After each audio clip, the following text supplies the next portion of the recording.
Anda kembali bersama kami pemirsa, masih membahas mengenai zonasi tata ruang dan persetujuan bangunan gedung bersama dengan narasumber kita pada malam hari ini, Bapak Deddy Gunawan STMM.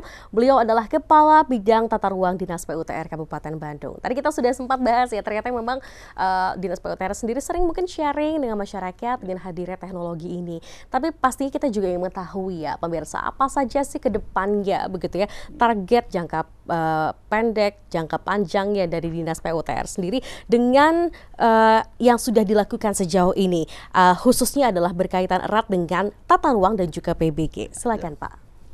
Mungkin target daripada Dinas di PUTR dalam hal ini, karena kita dinas yang bekerja di infrastruktur, Bu ya. Kebetulan di Dinas di PUTR komplit daripada penyusunan pola ruangnya, dalam penerbitan regulasi RT maupun RTR sampai ke penerbitan PBG. Oke. Kita punya target ke depan itu orang sudah paham tentang pentingnya PBG untuk pembangunan. Karena begitu dia paham tentang pentingnya PBG, maka tadi Bu, dampak yang bisa terjadi, dampak itu kan lebih diminimalkan. Betul.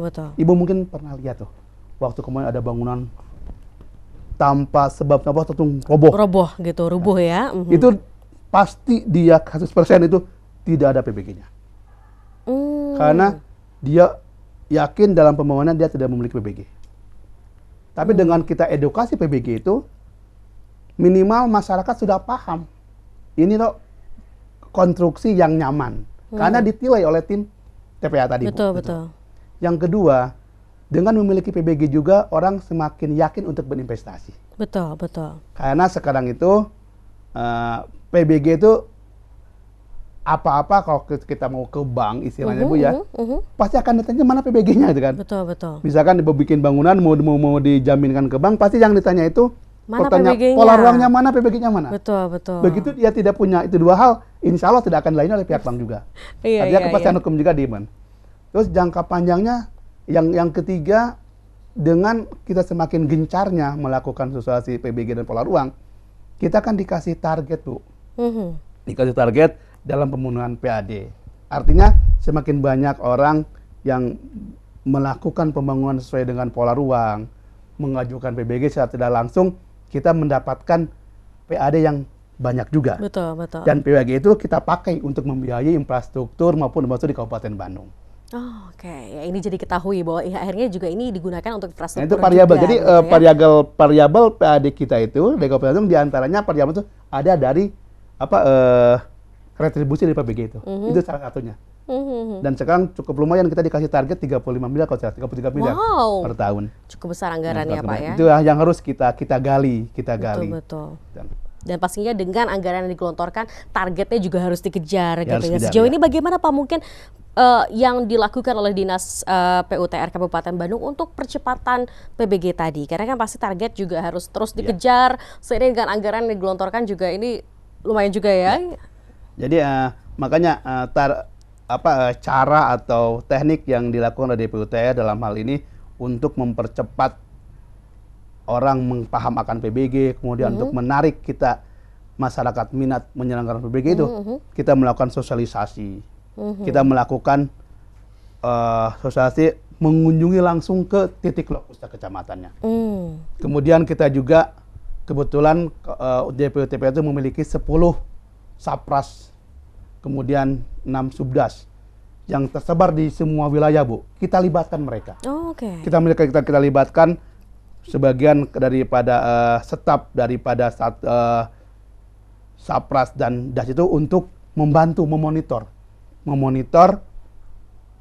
untuk memberikan input supaya orang itu akan lebih paham tentang PBG. Kemudian memonitor juga jangan sampai ada bangunan-bangunan liar yang tidak ber-PBG. Itu yang sudah kita lakukan. Dan terakhir mungkin, bukan yang terakhir ya, ini mungkin kita salah satu terobosan Pekadis, kita melalui media elektronik. Kita melakukan siaran untuk memberikan edukasi supaya orang lebih paham lagi Betul, betul. Kita harapkan benar-benar luas ya cakupannya sehingga masyarakat juga semuanya khususnya di Kabupaten Bandung juga teredukasi dengan baik. Tapi ada tidak Pak, mungkin daerah atau wilayah di wilayah Kabupaten Bandung yang memang masih cukup rawan yang perlu edukasi lebih mendalam dan juga mungkin dari sisi percepatan PBG-nya harus lebih diutamakan begitu. Jadi kita tidak menutup mata Bu, karena wilayah Kabupaten Bandung yang cukup luas dengan karakteristik yang cukup beragam. Ada perkotaan, ada pedesaan, kemudian ada yang sifatnya di dekat hutan. Itu perlu kita memahami sama. Tapi prinsipnya kita secara sekuat tenaga. Makanya tadi kenapa Pak Kadi sampai mengoperasikan para subdas, para sapras, karena mereka kan ada di pulau semua, jadi terjangkau. Bahkan kita jemput bola Bu. Kalau sekarang itu ada yang namanya tim udara juga. Tim udara itu tim yang dibentuk oleh dinas untuk menggait orang-orang yang nggak paham nih dalam penguploadan.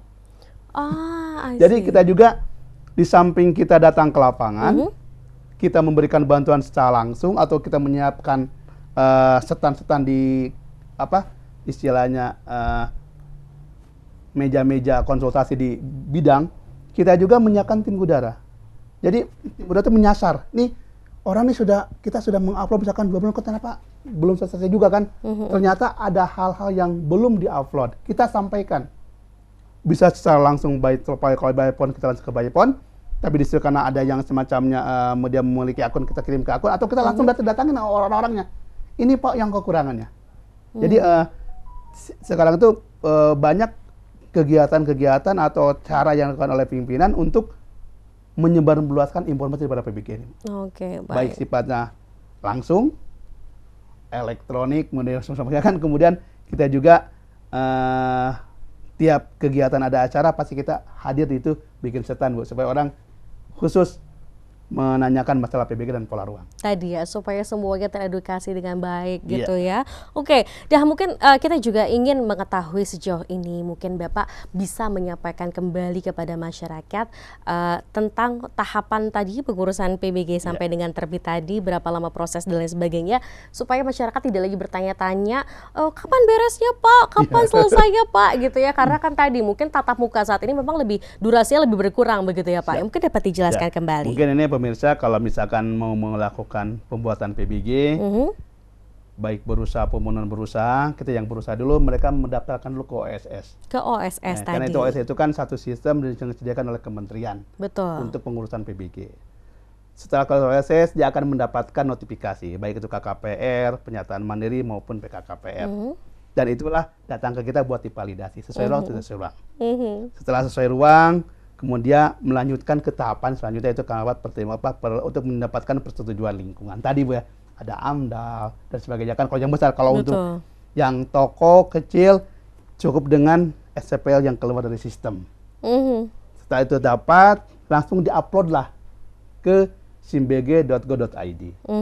Semua persyaratan tadi, dari mulai identitas pemohon, surat tanah, KRK, kemudian bangunan gimana bentuk bangunannya gitu kan, dan untuk bangunan insya Allah nanti dibantu oleh tim dari TPA kita dalam penganalisis. Setelah itu kita validasi. Setelah validasi beres semua, nantilah dikeluarkan, diterbitkan namanya tanda pembayaran ke bank Bu. Dia bayar ke bank dengan nominal yang tertera dalam surat SKRD, nanti kita upload lagi. Setelah itu ambillah PBG di MPTSP. Kemudian waktu pelayanan, waktu maksimal itu aturan mengamanatkan dalam waktu 28 hari harus selesai. 28 hari harus sudah selesai. Itu maksimal Bu. Tapi kalau misalkan dia cepat memenuhi persyaratan tadi itu gak akan nyampe ke sana. Kalau cepat Bu ya.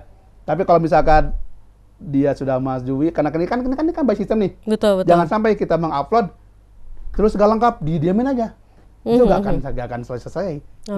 Oke. Jadi penting banget mungkin menutup perbincangan kita di malam hari ini ada imbauan dari Bapak begitu ya, khususnya dari Dinas PUTR Kabupaten Bandung untuk masyarakat, supaya masyarakat juga lebih tahu alurnya dan tidak mungkin bingung lagi mengenai sistem yang baru saat ini. Silakan. Mungkin dari Dinas PUTR ke para pemirsa, apabila ingin membuat PBG, itu pertama kalau kita mempunyai kemampuan untuk melakukan daftar sendiri melalui OSS.